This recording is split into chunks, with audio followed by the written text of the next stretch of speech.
Grace and peace to you from the one who took on our humanity to give us a glimpse of the divine life, Jesus Christ.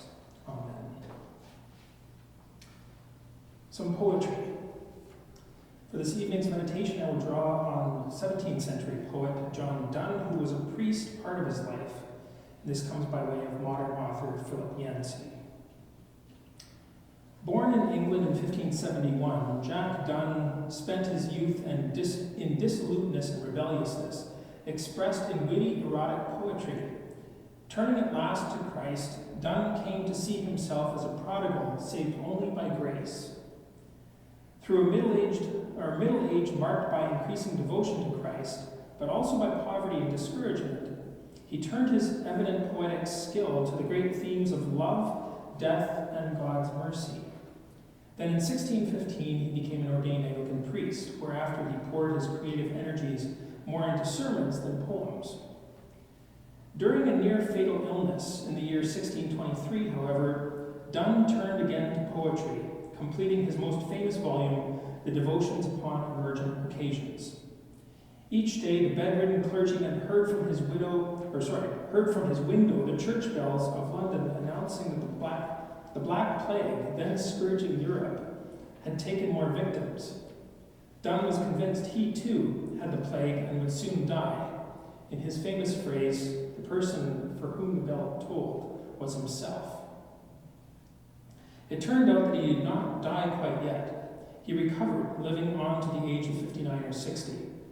But in the teeth of his suffering and fear, Donne poured out verses reaching towards God. These poems speak, as Christian author Philip Yancey says, to the guilt and fear and helpless faith that marked Donne's darkest days. They also answer one of the toughest questions we can face. In the midst of plague times, how can we give thanks? Here are 3 poems excerpted by Yancey with his clarifying revisions of Donne's 18th century language. O eternal and most gracious God, you have reserved your perfect joy and perfect glory for the future when we will possess forever all that can in any way conduce to our happiness.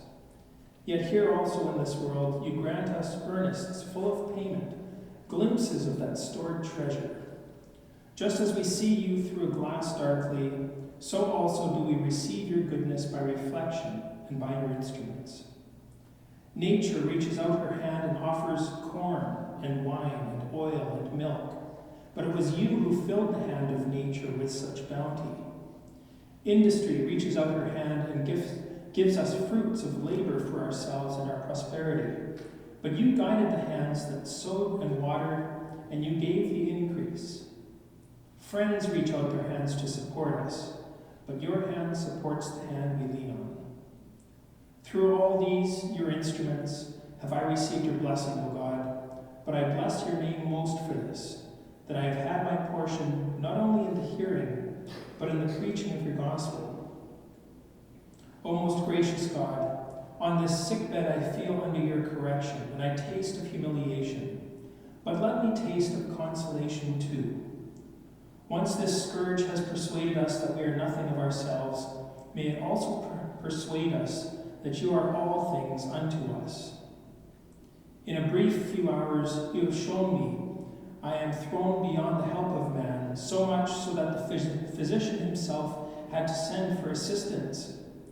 By that same light, let me see that no vehemence of sickness, no temptation of Satan, no guiltiness of sin, no prison of death, not this first, this sick bed, nor the other person, the close and dark grave, can remove me from the determined and good purpose that you have sealed concerning me.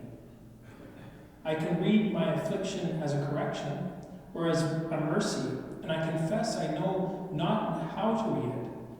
How should I understand this illness? I cannot conclude, though death conclude me.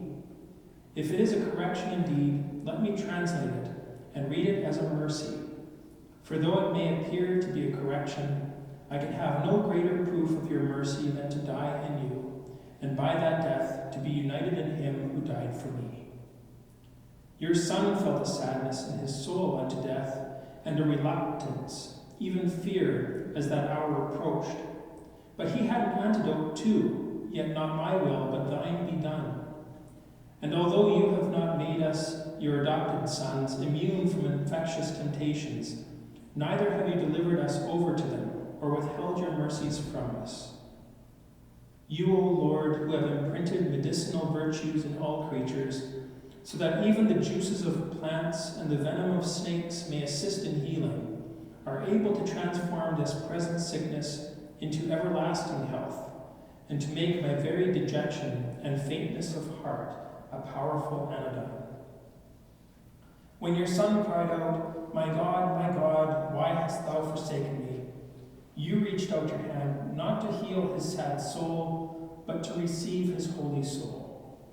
Neither did he desire to hold it from you, but surrendered it to you. I see your hand upon me now, O Lord, and I ask not why it comes or what it intends, whether you will bid my soul to stay in this body for some time, or meet you this day in paradise, I ask not. Curiosity of mine tempts me to know, but my true healing lies in silent and absolute obedience to your will, even before I know it. Preserve that obedience, O my God, and that will preserve me to you, that when you have catechized me with affliction here, I may take a greater degree and serve you in a higher place, in your kingdom of joy and glory.